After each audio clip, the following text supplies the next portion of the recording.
Capeda Rose, me say, who feels he knows? Woo, woo, woo, woo. Good evening, Lord, everyone. help me I have some notes here, but they're missing. Anyway, That's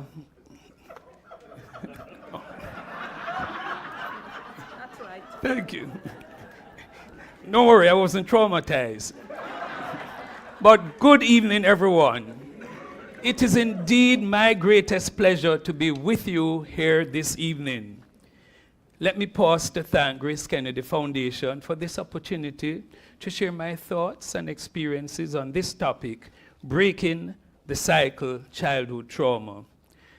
I extend my special thanks to Caroline Mahfoud, CEO of the GraceKennedy Foundation, and the team members for the great skills that they demonstrated in organizing this event. Give them a hand. It was a lot of work, but not traumatic. Special thanks to Dr. Charmaine Mackenzie. Where's Charmaine? The editor of the book we have produced. Charmaine, boy, it's been a long journey. Thanks for the long hours and your perseverance, the many corrections to get this book ready. And I encourage everyone, kindly read it. It's online and it's free.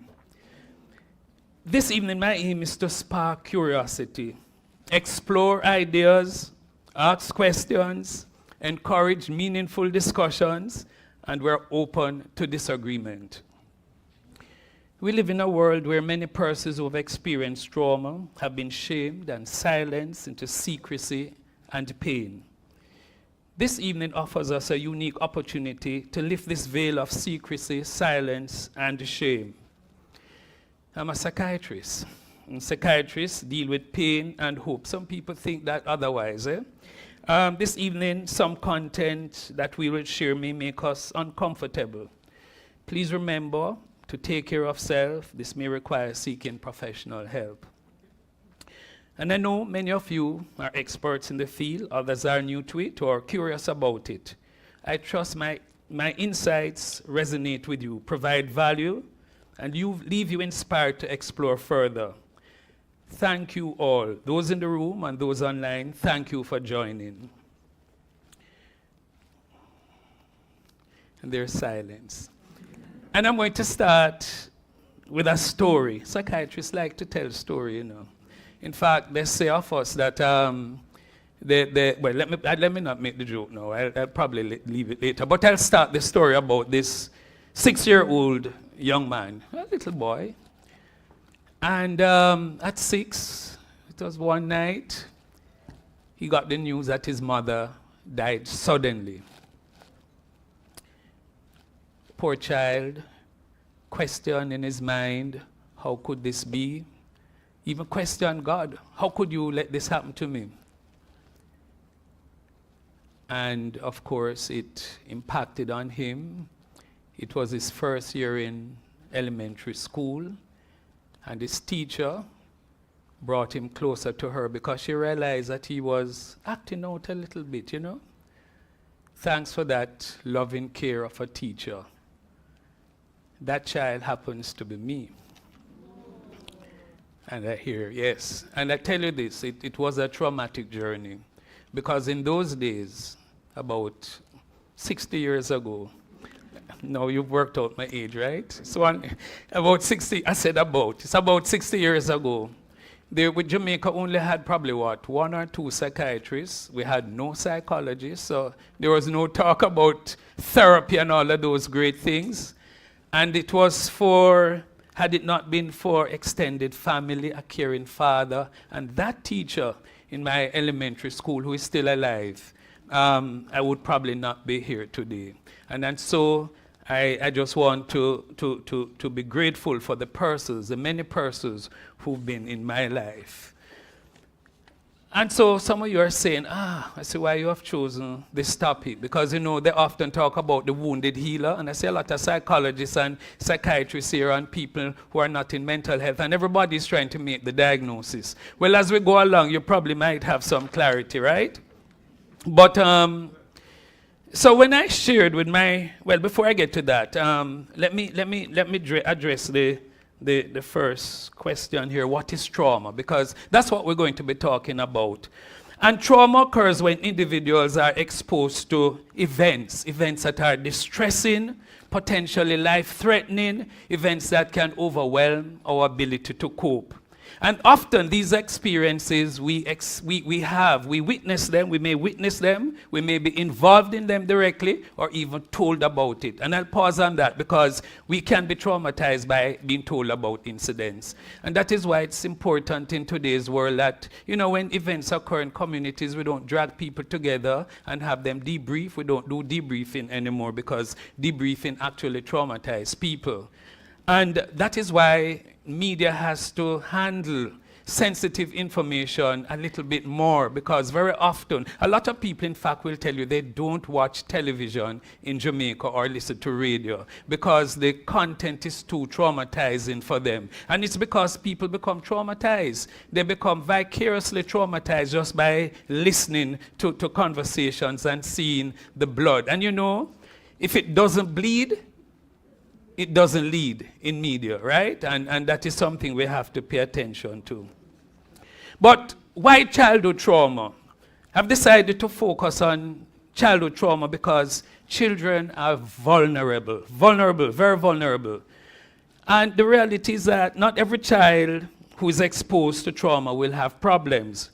But the reality also is that trauma may affect their life trajectory from the womb to the tomb. And that is why it's so important for us to have this discussion.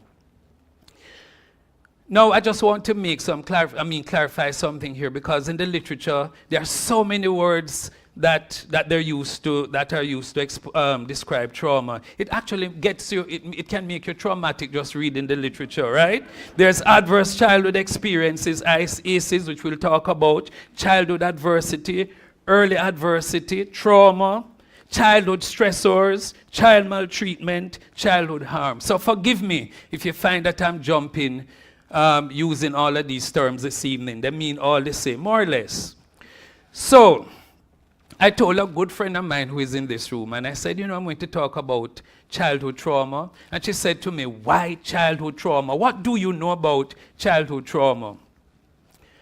And I thought about it, and as to why I actually chose to do this topic. And I want you to join me on this journey.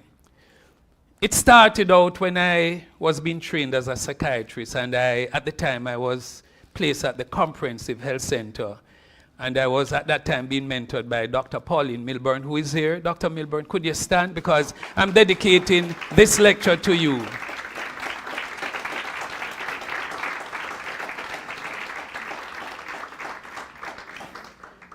But Dr. Milburn, I refer to as a mother of child psychiatry in Jamaica.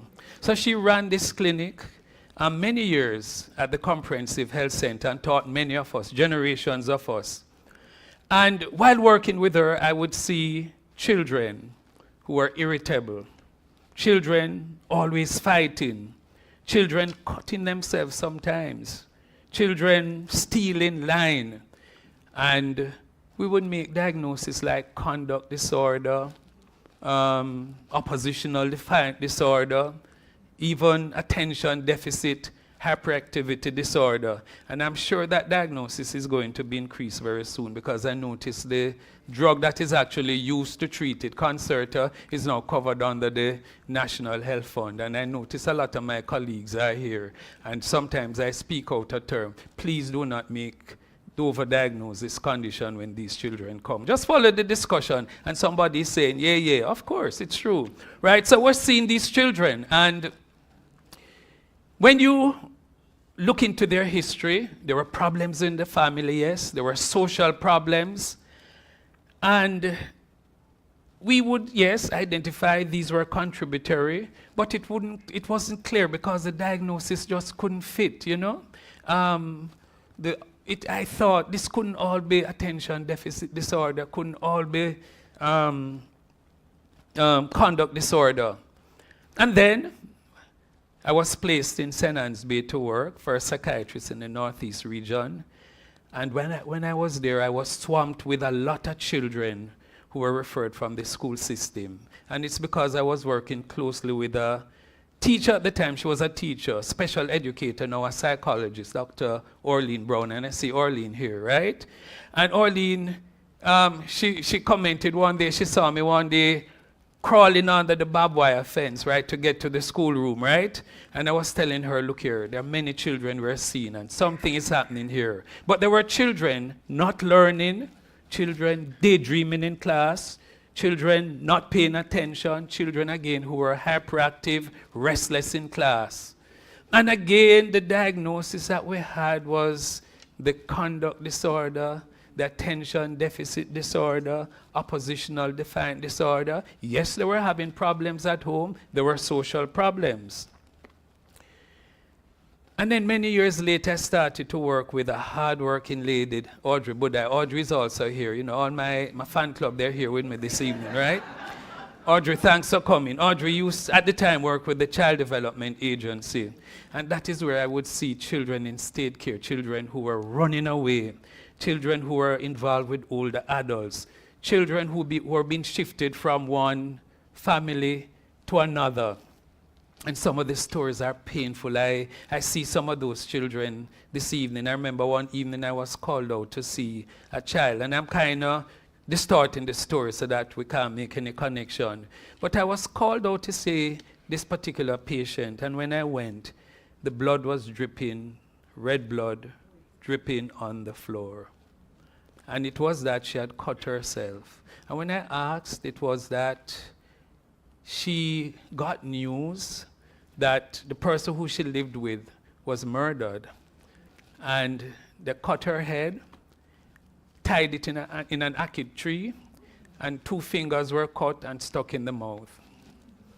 And when you heard this story, this was a young person who was sexually abused by family, stepfather, 3 young men in the family, and sometimes the individual was actually sent out in the community to have sex at a very young age.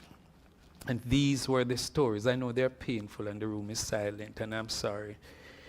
And I'm probably dissociating, and I'll tell you what that is.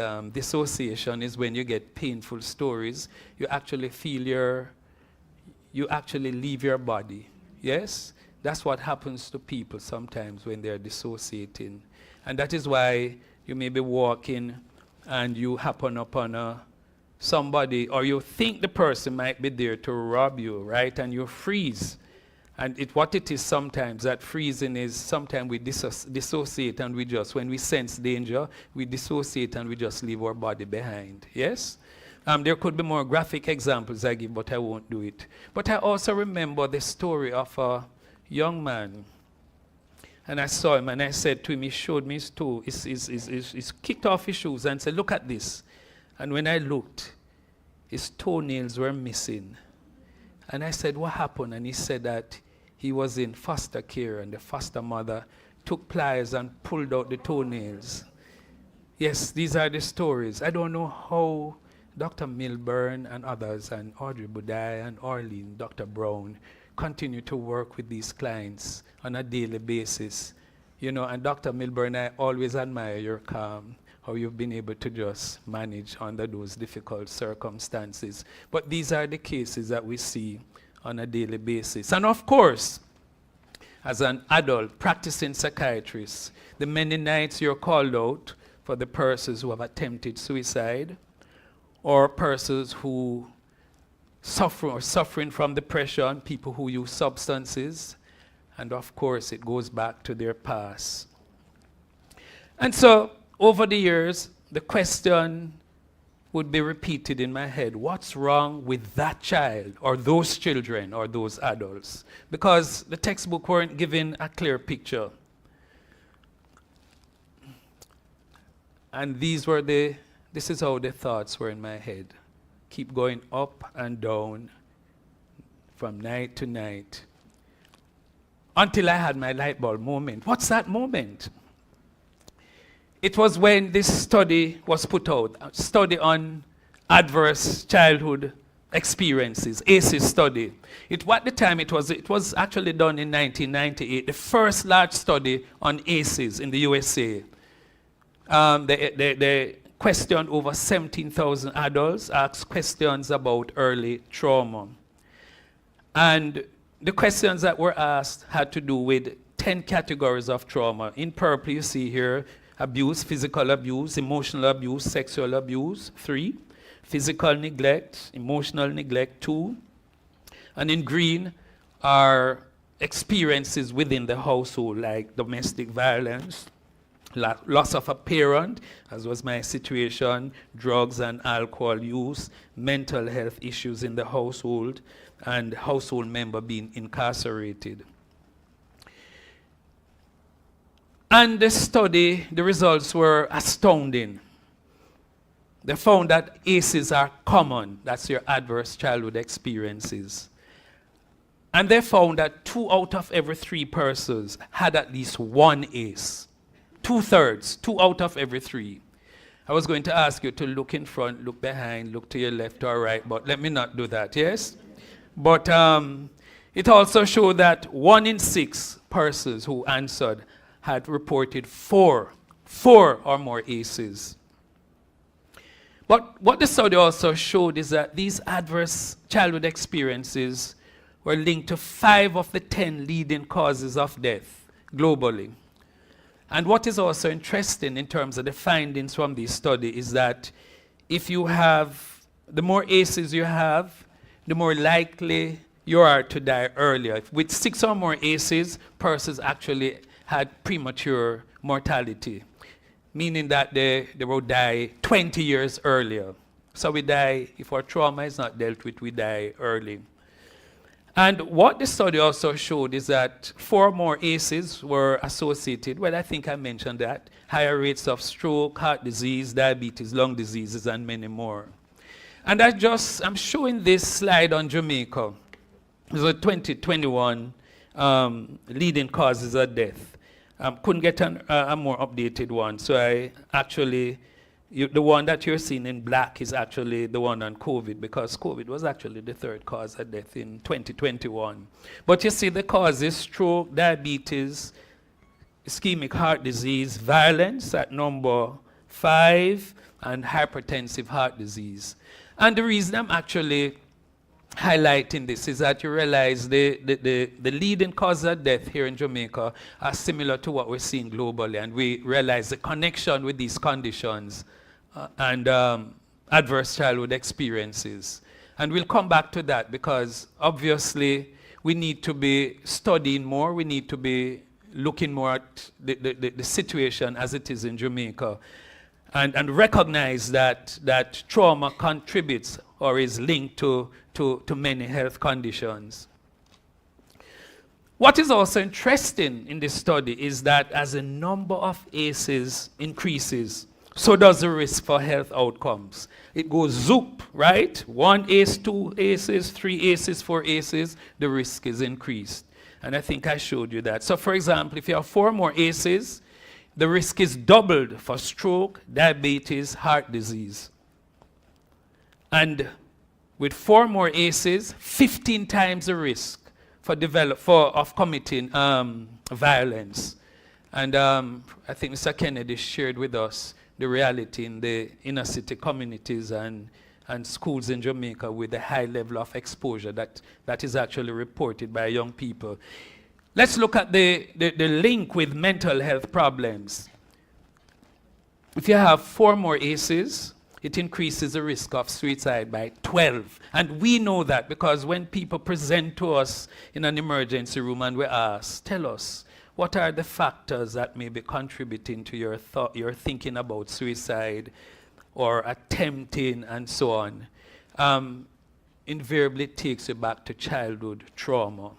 The risk for alcohol, 7 times, depression, 5 times. And of course, ACEs are also linked to post-traumatic stress disorder and conditions such as anxiety. So this study, the 1998 study, at the time when the data was presented, it was groundbreaking. It highlighted the link with health problems, and we realized that we were living in silence, secrecy, and shame, pain. We weren't talking about trauma. But the study changed the narrative. And in changing it, we started to talk more about trauma. People started to research it more. We started to develop our system so that we can better deal with trauma. But of course, like any good study, the ACEs study has several limitations. It didn't account for all causes of trauma, because there were, how many did I mention, if you following me? 10, yes? And you know there are many more causes, and we'll come to that. And not enough was actually done in terms of mental health. And the study, well, it wasn't their intention to establish any causation, because it was a study in which they were looking back in data. It was called a retrospective study. And as I said before, it was focusing on the original 10. Now, today, we have expanded our list of ACEs, and that's why we move away from the adverse childhood experiences, because that study kind of locked us into the 10, right? And that's why I've chosen the topic, childhood trauma, because it reflects that we're looking at a more expanded list of ACEs. And there are many frameworks that we have used. The one I like is that they talk about the 4 realms of ACEs, where they look at the tree, and it would be the adverse community environment.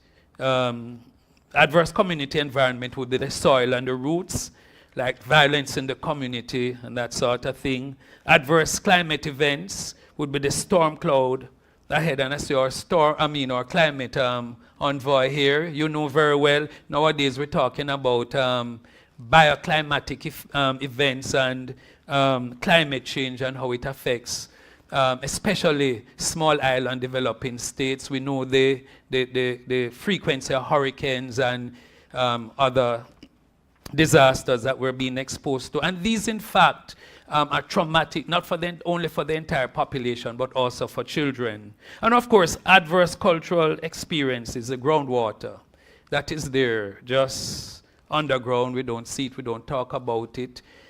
These would be historical events like enslavement and so on, and I'll come to that in a little bit. Another way you could look at the expanded list of ACEs is those that are individual, family-based, school-based, community, and so on. But I want to go into all of that because some of it will come out in the discussion. But I want to touch on intergenerational or generational trauma. And this refers to the passing down of traumatic stressors or experiences, right, from one offspring to another. So what we're now recognizing is that a grandparent could have been exposed to trauma, and it's passed down to parents and the grandchildren, and they can pass it on to future offspring. And a lot of work has been done in this area.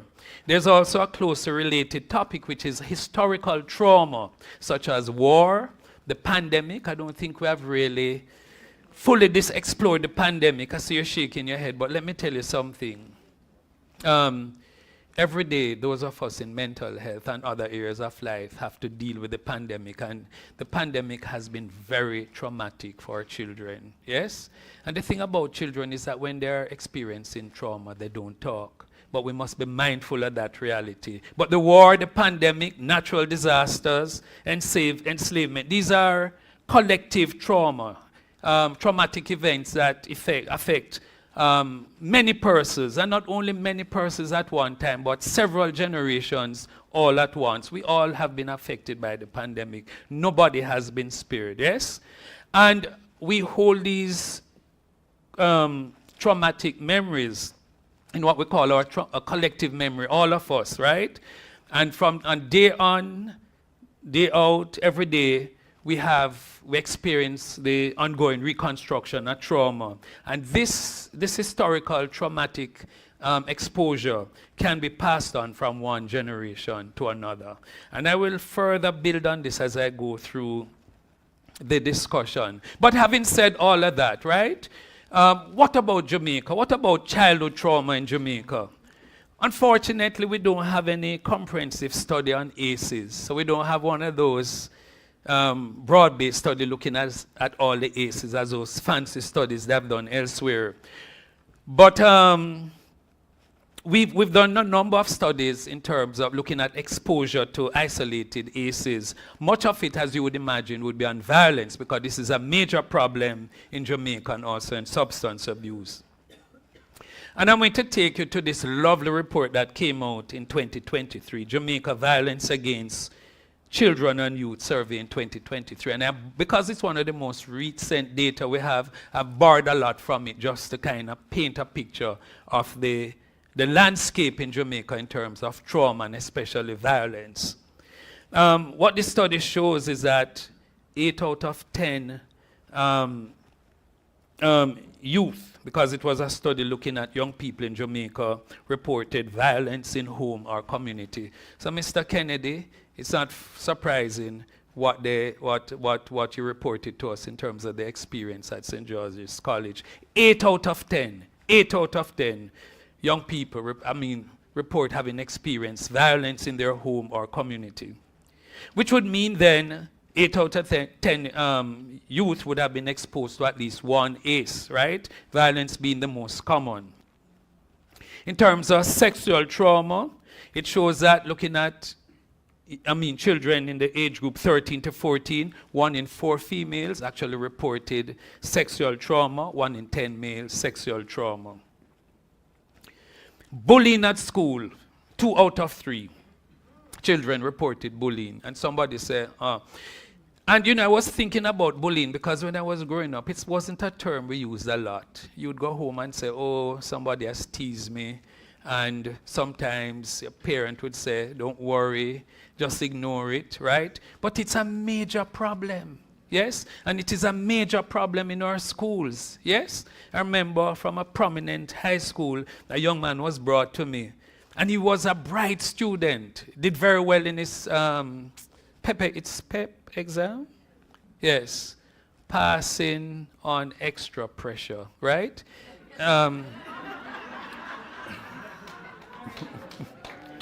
And it's for the entire family, parents and everybody. 20 minutes, thank you. I want to be on time. So the thing, so he was doing very well in school, and then they started to tease him at school. And it got to the point where he was starting to act out, and we'll explore why he did. But what happened is that he was brought to me, and I remember saying to the guidance counselor, don't you realize that this young man is being bullied? Nobody picked it up. They didn't realize it was really trauma. Yes? And I say this to say that trauma occurs and sometimes we don't recognize it's trauma. This is an interesting study, physical abuse among university students, which we did some years ago. And almost 2 out of 3 reported physical abuse. But what was interesting is that only 1 out of 4 recognized the experience as abuse. That's how it goes. It's life. In the interest of time, I'm going to just skip some of these. Youth considering attempting suicide, 1 in 10 youth in the age group 10 to 15 had serious consideration, and this is a study we did at university. And what we found was that the risk, one of the major risks, was actually being teased or bullied in school. So parents take it very seriously, bullying, yes? And what we found was a good protective factor was actually having a good relationship with parents. And I want to thank you, many parents who are just there for your children. You don't know how important it is and how protective it is. And I'm going to just skip a few here. I want to touch on this because the reports continue to remind us that 1 in 4 children live in poverty in Jamaica. And I just want to pause to say, most people living in poverty don't abuse their children. But the associated factors, risk factors, factors that are associated with poverty actually increase the risk for abuse, such as a chaotic and high-stressed environment, right? And community factors, which with the disorganized, poor neighborhoods, the garrisons, which our politicians have created, right? And so on. And when we look at these, it's really not an easy road for our children. Having shared this thought, I want you to think about this. If you don't heal from what hurt you, then you will bleed on people who did not cut you. And that explains, that's very profound there, but explains the blood in this country.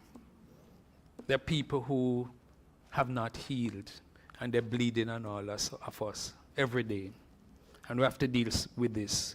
Of course, as a society, we have to look at the normative attitude towards violence, the popular culture, the music that encourages violence and abuse, the overexposure in media, and of course the political culture. But these are frightening statistics as we think about our country, Jamaica, land we love. And of course, I take you back 300 years of collective trauma from enslavement, and some of us may say, oh, we keep going back to that. But associated with slavery was a lot of poverty and suffering and destruction of our families, yes? You think about it. Children were ripped from their mother's breast, right? Males were taken away from their families. And a lot of these patterns of behavior continue, and we'll get into it in a little while. And of course, sexual abuse of women and children was rampant. This is an interesting book, and a book I recommend to everybody, In Miserable Slavery. I know it's going to sell after this, right? But it speaks of the brutality of slavery, right? And just take note of it. It's available. Right? There's also an interesting article we wrote some time ago looking at the psychological trauma of slavery, the Jamaican case study, and I see Professor Nye here from the reparation group here at the university. You'd be interested in this, right? But it's speaking to the psychological trauma associated with enslavement. Trauma decontextualizing a person looks like personality. In fact, Douglas O'Rain reminded me of the study by Professor Hicklin, which pointed out that 1 in 3 Jamaicans may be diagnosed with personality disorder.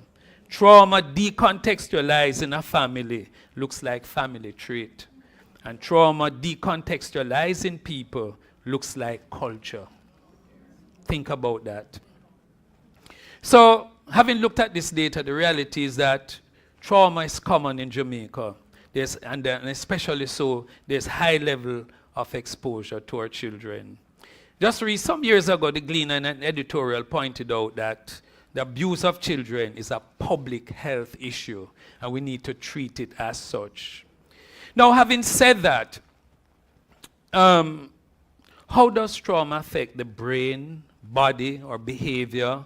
How does it affect education of children? How? You know, I think it's important for us to explore this. And to understand that we have to appreciate what is called the stress response. And in order to, before I look at that, I'm just going to forgive me, I'm going to give you a quick anatomy class, right? The brain we have here, yes? This part is the frontal lobe, it's a thinking part. You know, mine is big. That's why they asked me to do the lecture, because they expect me to think and deliver to you, right? Thinking brain, you'll never forget that. And that's the prefrontal cortex, and that's a thinking part of the brain. Let me go back a little bit. And then deep inside the brain, there's a part called the amygdala. It's easy to remember. It's the alarm, A for amygdala, A for alarm. Always struggle to pronounce that word, but it's the alarm system of the brain. And then there's a hippocampus. It's like the filing cabinet. It stores it's a memory. It stores our memories and emotions and so on. And understanding that will help us to understand how stress works. And so I talk about the stress response. So imagine one night you're walking in the park and you see a pit bull. We all are afraid of pit bull. And the alarm system goes off. That's the amygdala that says, it's a pit bull, dangerous. He's bitten many persons. And it's preparing you to do what? Flight, fight, or you can freeze. Just get out of your body. But the hippocampus comes in and say, but this is not a real trigger, you know. And the prefrontal cortex, which is thinking, what would it say to you? The dog is chained and the owner is nearby, so you're safe, you're quiet. So instead of running, you just sigh and you calm down. And that's the normal stress response that protects us. During that process, of course, the body produces a lot of cortisol, the stress hormone. But what if that pit bull comes home every night into your bedroom? And that's called toxic stress. That's what childhood trauma is about. Prolonged, repeated stress. Day in, day out, night after night, children are exposed to prolonged, repeated stress. And what it does is causes overactivation of their stress response. So the cortisol that is produced becomes poisonous, toxic to the brain and the body. I'll skip some of that. And, they've done images actually showing what stress does to the brain, and you can see the difference there. I won't go into that. What this is telling us is that our brains are wired for connection. Trauma rewires the brain for protection. And that's why healthy relationships are difficult for wounded people. So, toxic stress, how does it affect early development? Can cause growth delay, problems with attention, learning, memory, low academic performance. Because of the problem with the prefrontal cortex, you have problems controlling your impulses, behavior, emotions. And therefore, I take you back to those children, or this child. These children who are irritable. They're irritable because they're what? Not regulated. The alarm system is constantly off, yes? The child who won't sit still in class may be hypervigilant, always expecting danger.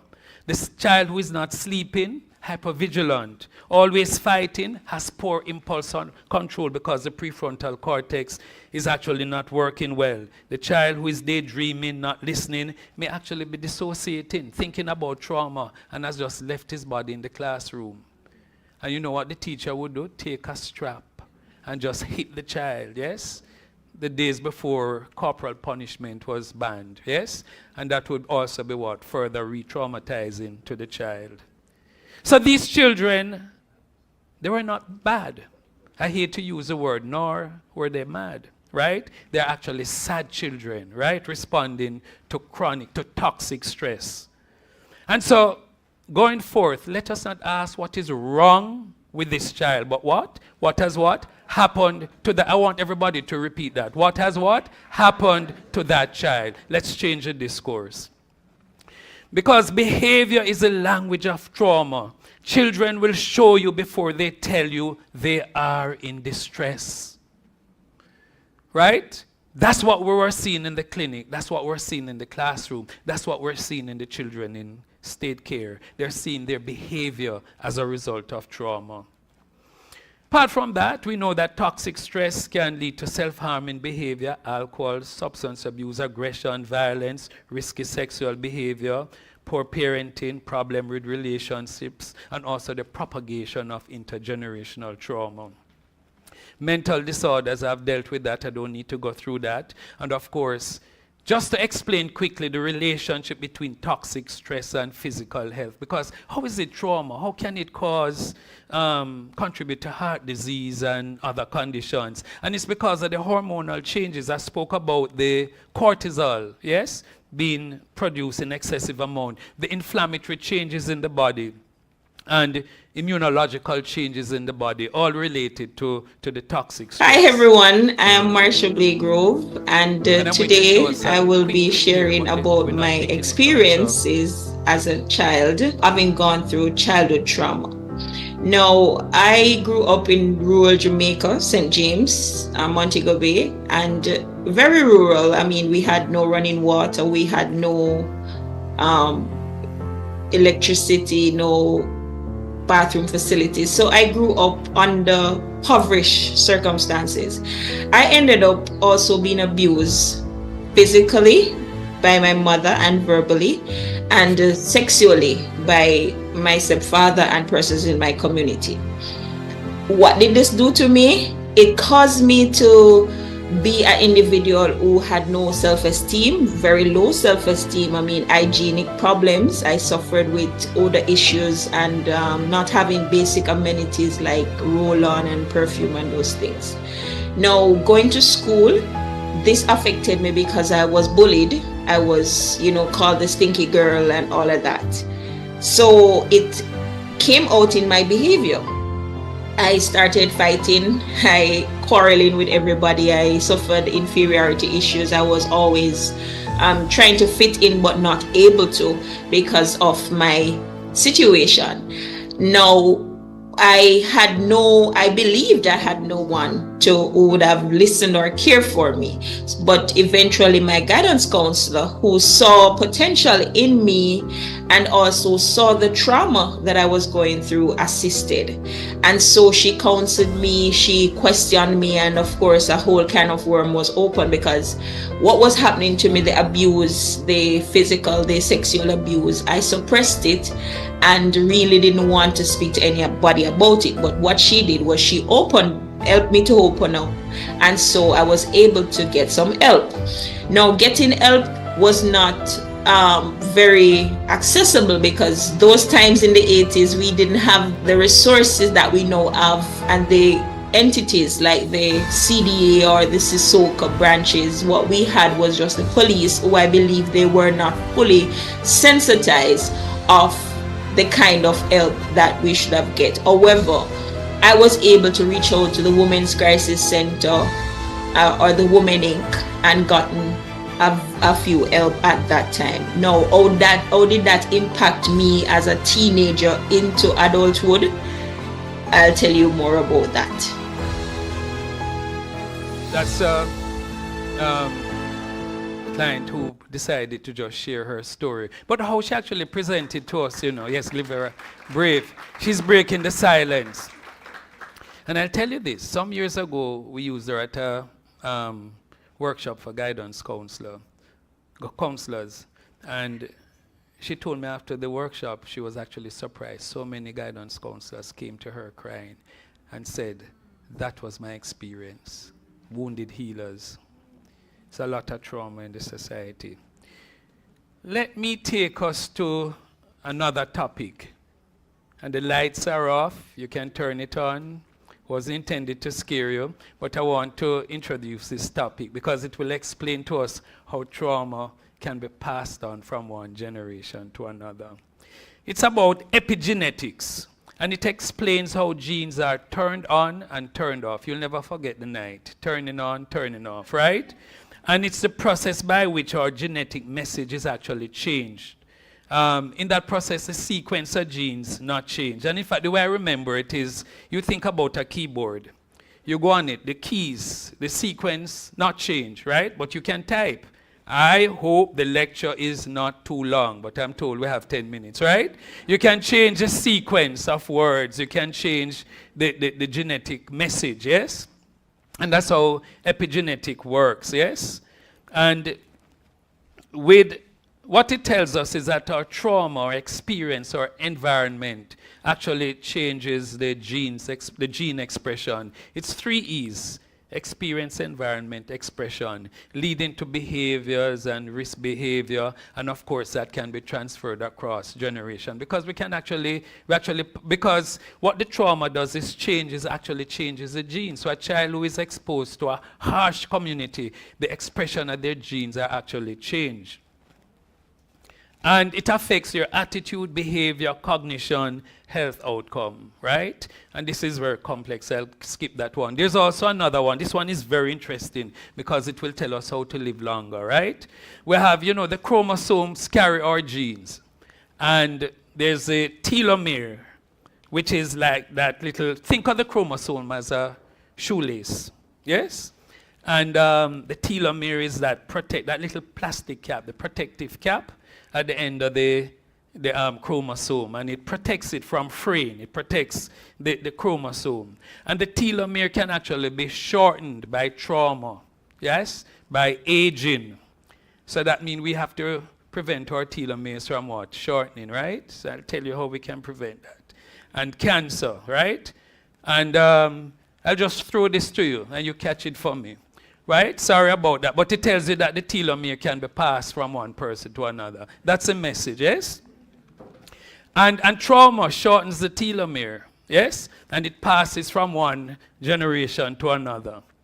And so studies have been done to show how trauma is transmitted to offspring. Mothers with ACEs, with trauma, pass their shortened telomeres to their offsprings. And these offsprings actually develop problems, behavioral problems later in life. So it's also the epigenetic effect and the what? Telomeres. Remember that shoelace that I threw, right? And this is what explains intergenerational transmission, how epigenetics and telomere shortening actually pass from one. We pass our trauma to our offsprings across generations.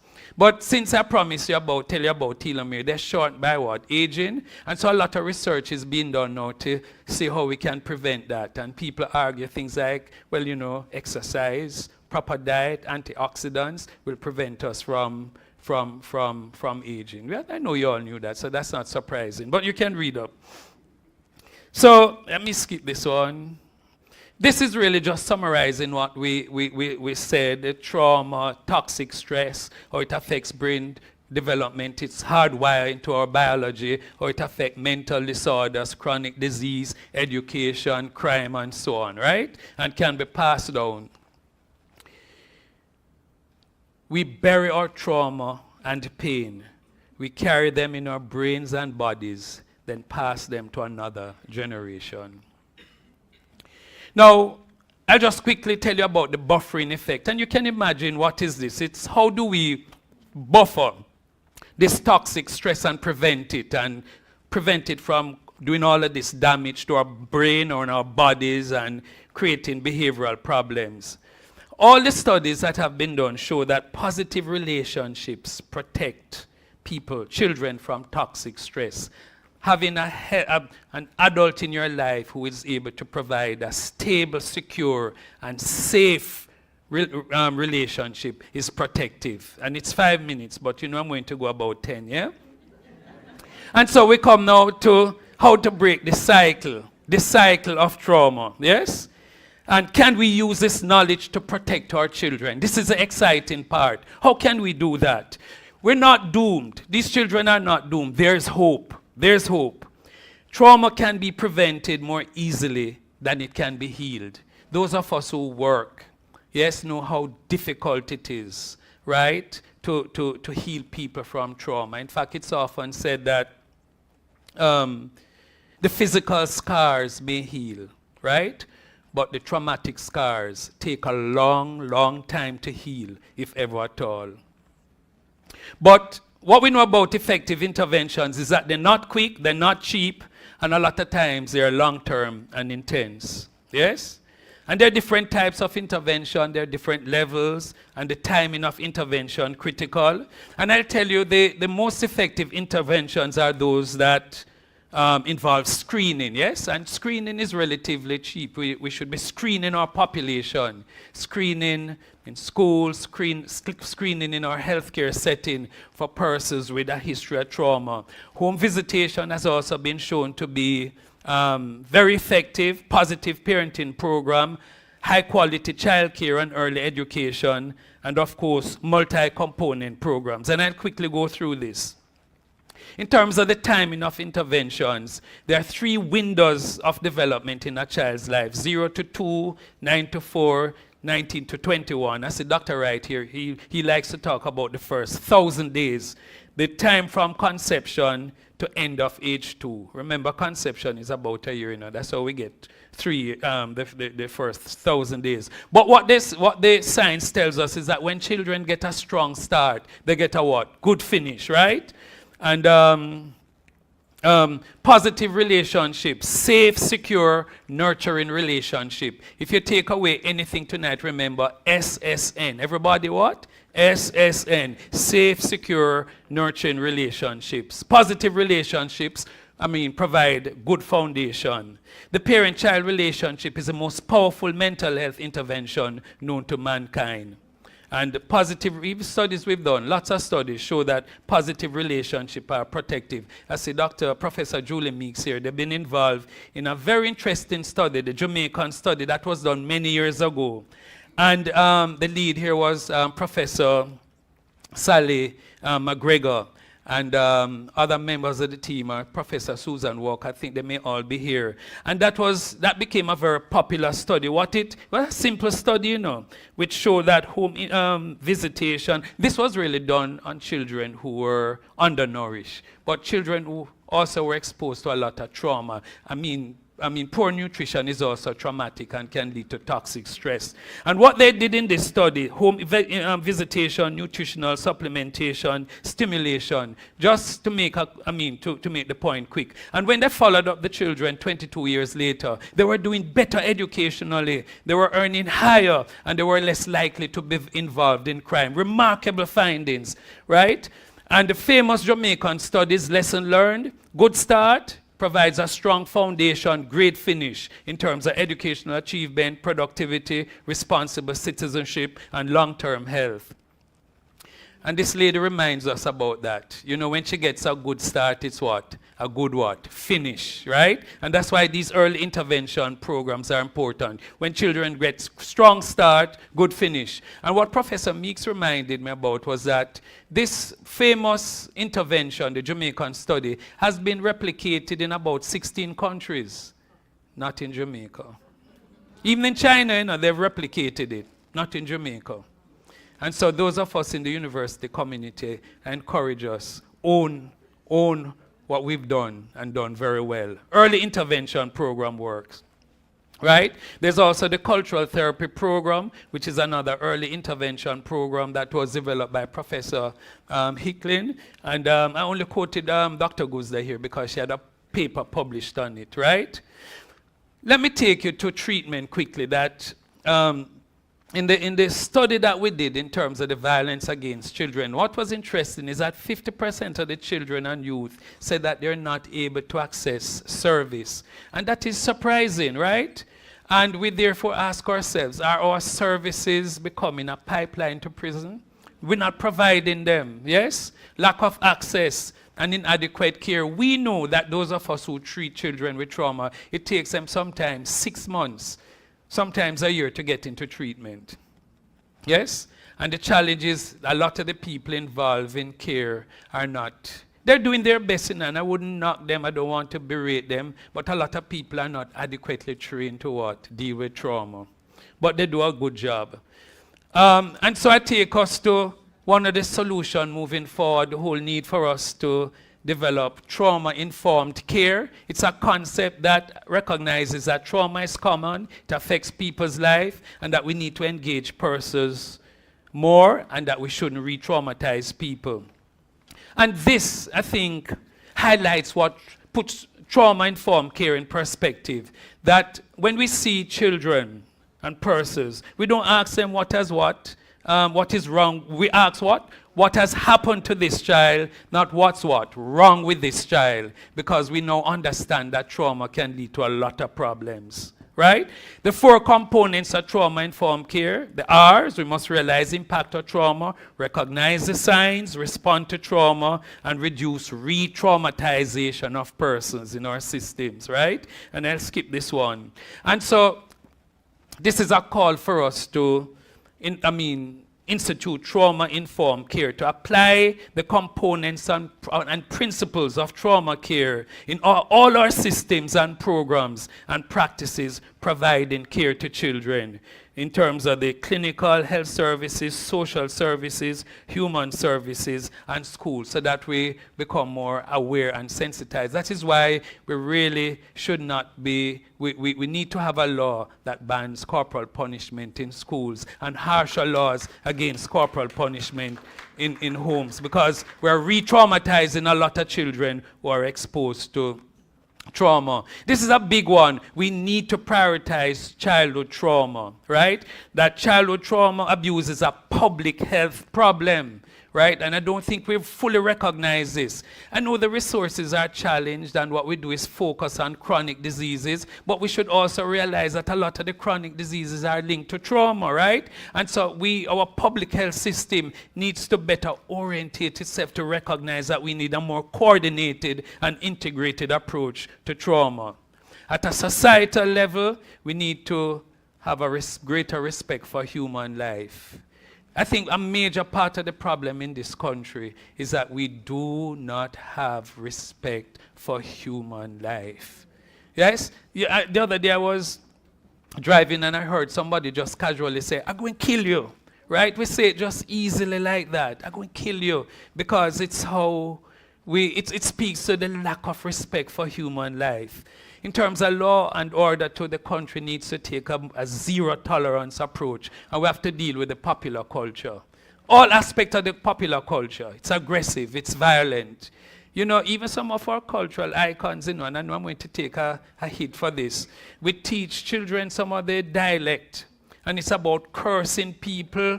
And some of what they're learning is violent, and you send them to the festival and they get gold medal and we clap them. What is it we're teaching them? To develop these dysfunctional behavior, and we have to address these things in the popular culture and take a zero tolerance approach to it, yes? And as I come to a close, I have to add to the call for reparation. It's time to repair the harm, right? And you know, the concept of reparation is about acknowledging, apologizing, and making amends. And the amends is not begging for money, you know. In our chain hands, we're not doing that. All we're asking is that persons who have harmed us, right, over the years, right? And I'm glad the Anglican Church, for example, has extended an apology. But they need to make amends, right, to address the years of suffering and poverty of our people, yes? Time for recommendation. And as I come to an end, I just want to make some quick acknowledgements to the many individuals who are here who work and provide care for persons. Give yourself a round of applause. Service providers, government, NGO, officer, children's advocate, funding agencies, or international partners, or tertiary institutions that have given us a place and space to work and to research and add to the discussion. And to parents, friends, and community, thank you for listening. And as I come to an end, I just want to remind us it takes a village to raise a child. Remember, one of the most important things that we can do to protect our children is to provide a safe and healthy relationships and community, right? And for those of us working in care, let's become trauma informed. Please, after this evening, spread the awareness, right?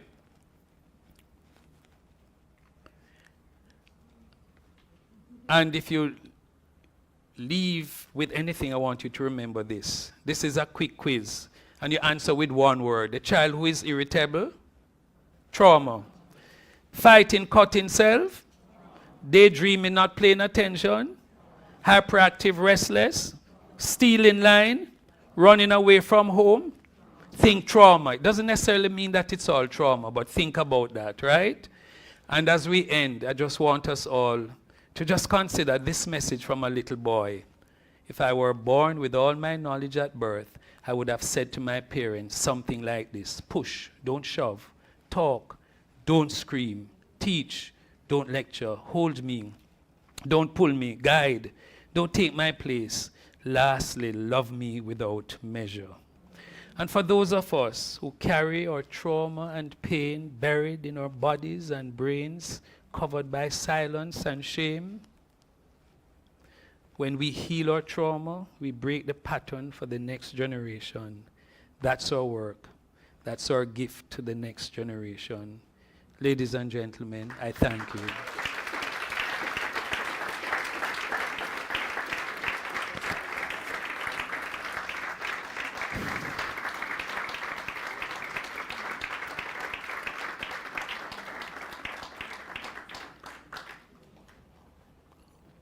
Not an easy road.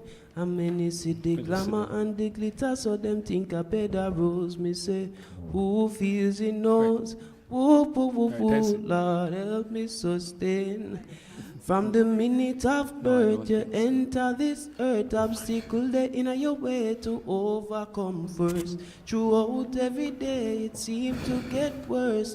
Oh my Lord, cast away this curse. Everybody a try to make every enemy through every way that they endeavor. Lord God, you see it. No matter what the world may say out the street, most of us survive, won't accept defeat. Now I'm Professor weary, Abel, thank tired you so and much. dreary. That was excellent, engaging, memorable.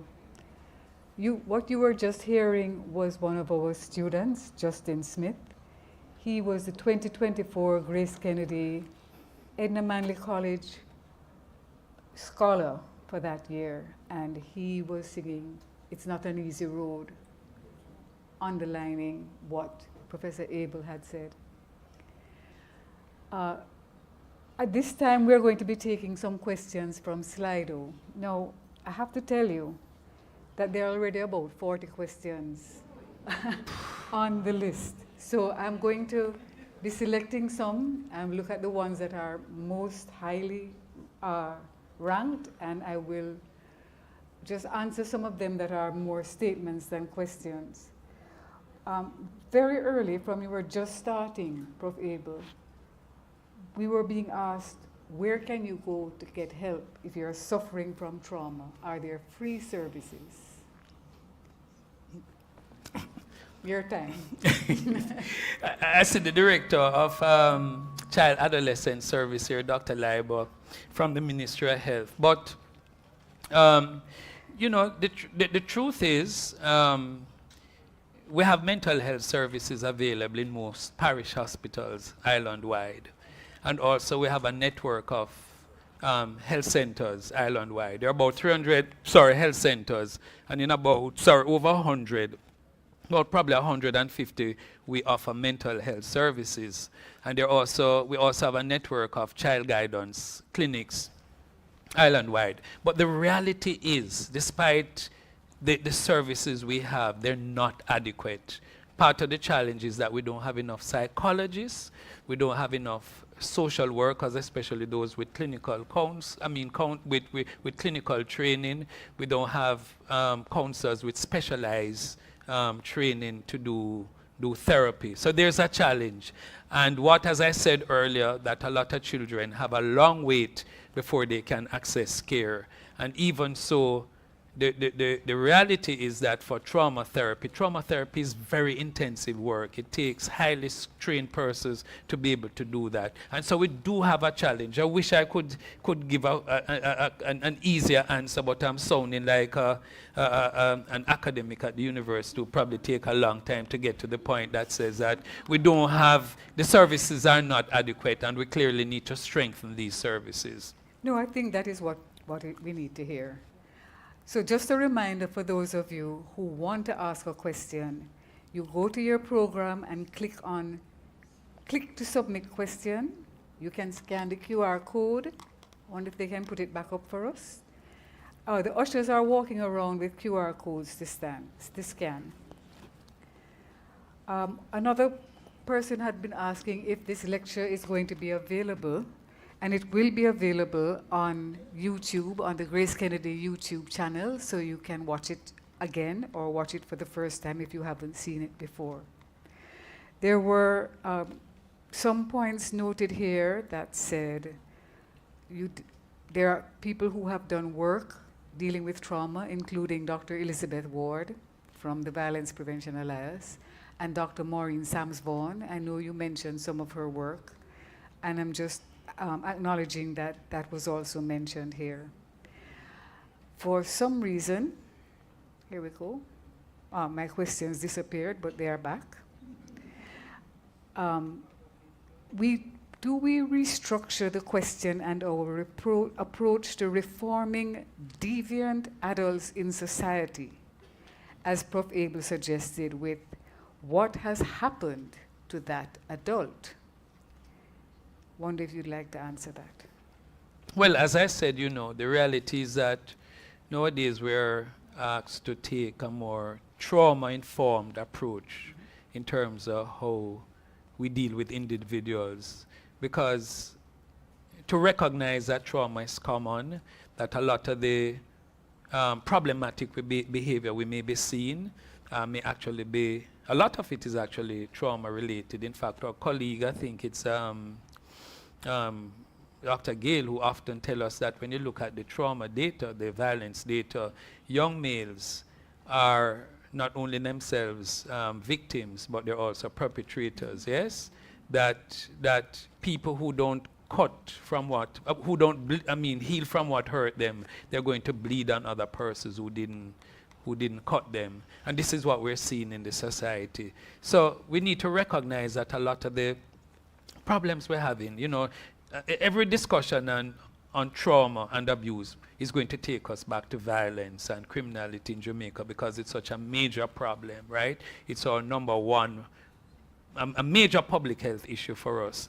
And what we're saying when we encounter people with difficult personalities, perpetrators of violence and crime, it's a question we have to ask. What is happening to them? What has happened to them? And invariably, in many instances, it's going to take us back to trauma. So the answer is yes. It's yes, long For way adults again. as well as for children.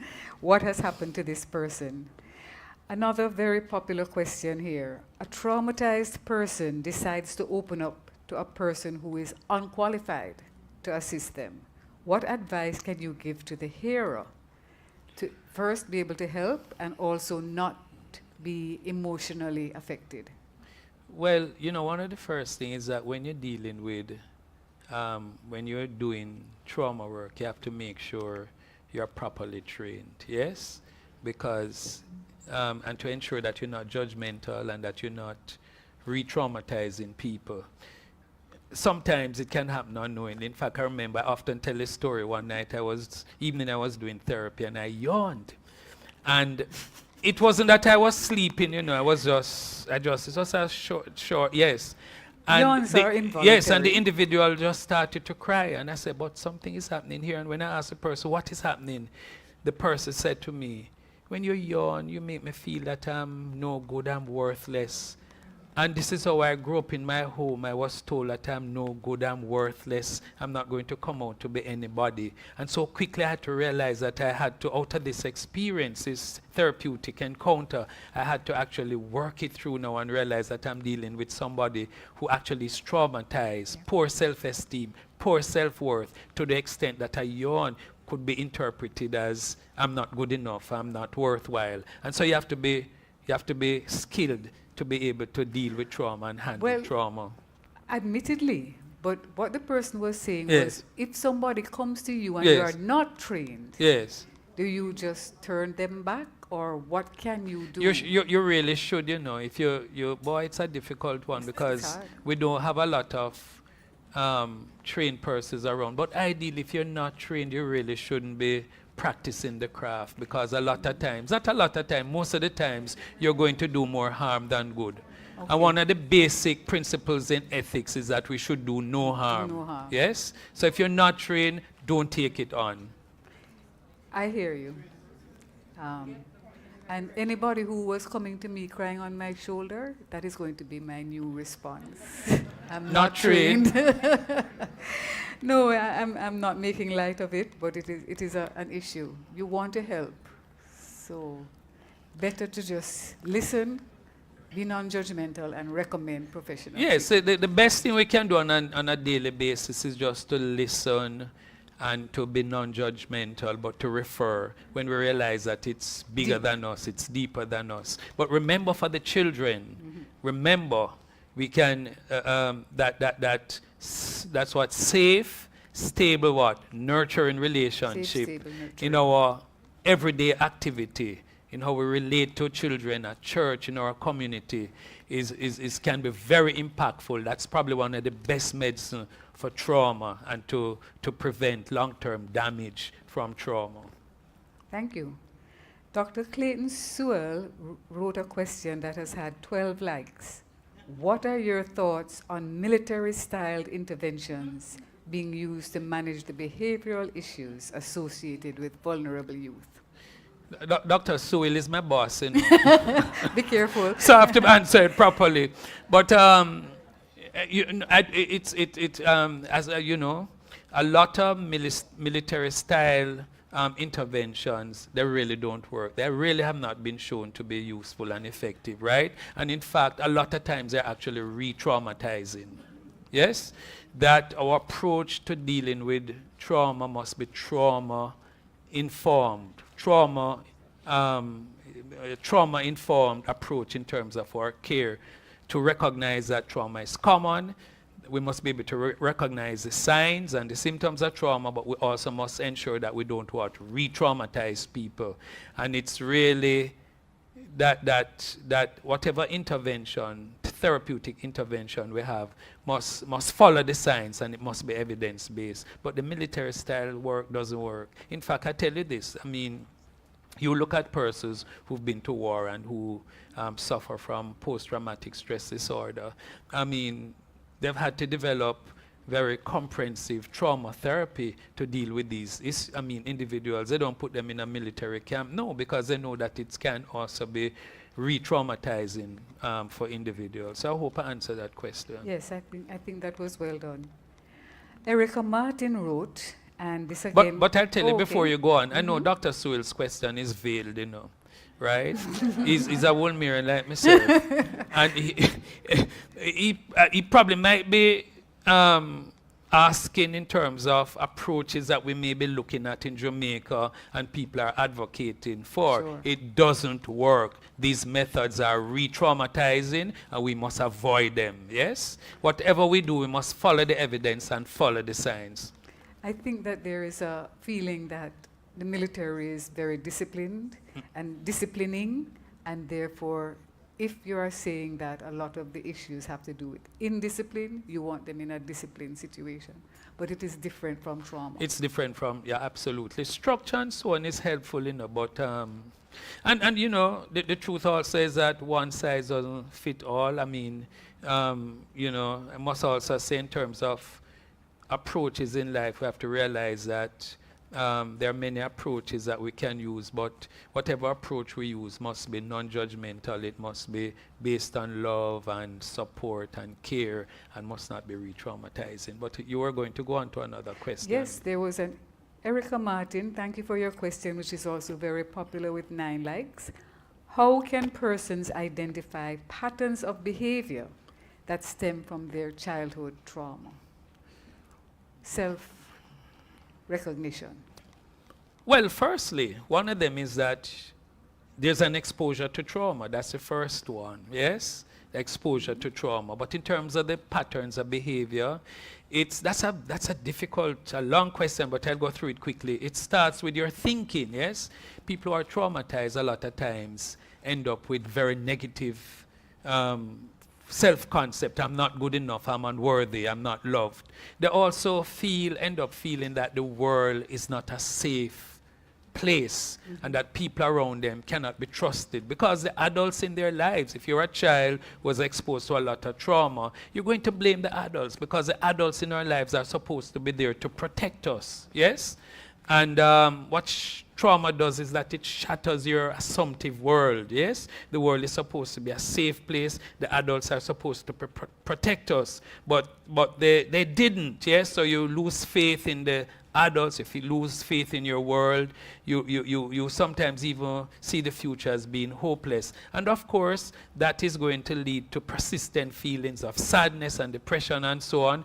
And if you followed in the lecture, you realize that one of the end result of trauma is that your behavior, you may indulge in a lot of self-harming behavior, risky behavior, high-risk sexual patterns of behavior, and self-harming behavior like substance abuse and so on, you know? So it's at the cognitive how you think, it's at the feeling level, and it's at the behavioral level how you behave. And a lot of people with trauma have difficulty with their interpersonal relationship. It's very difficult for them to trust people and have stable relationship, because they did not have that in their lives. Yes, and you live what you learn. You live what you learn. Dr. Cheryl Thompson has written, restitution is an important step in the treatment of trauma survivors. How should clinicians address restitution in their treatment? Well, you know, the restitution is embodied in the whole business of justice. In fact, when I talked about reparative justice, it's about repairing the harm. And the three underpinning is that the three A's, you should acknowledge the harm, right? You should apologize and you make amends. And in many settings, you know, it might be there are times when it's not possible all the time, but in certain type of trauma work, you may actually bring the victim and the offender together, and to be able to have the person at an individual level just to acknowledge the harm, to be able to apologize and make some form of amends, right? But in therapy, we kind of try to simulate that process as best as possible, because the therapist sits there as a witness bystander, right? Listening to your narrative and acknowledging the harm, and to help you to work through the process. But sometimes it's difficult to go through that process in an individual sort of setting. But these techniques, you know, have been used in societies where they've had people have suffered great harm. For example, in South Africa and Rwanda, you know, where they had their truth and reconciliation process. And the underpinning of that has been the three A's: acknowledging the harm, apologizing, and making amends. And so what the point I'm making, it can be done at a group level, but it can also be done sometimes at an individual level when it's possible.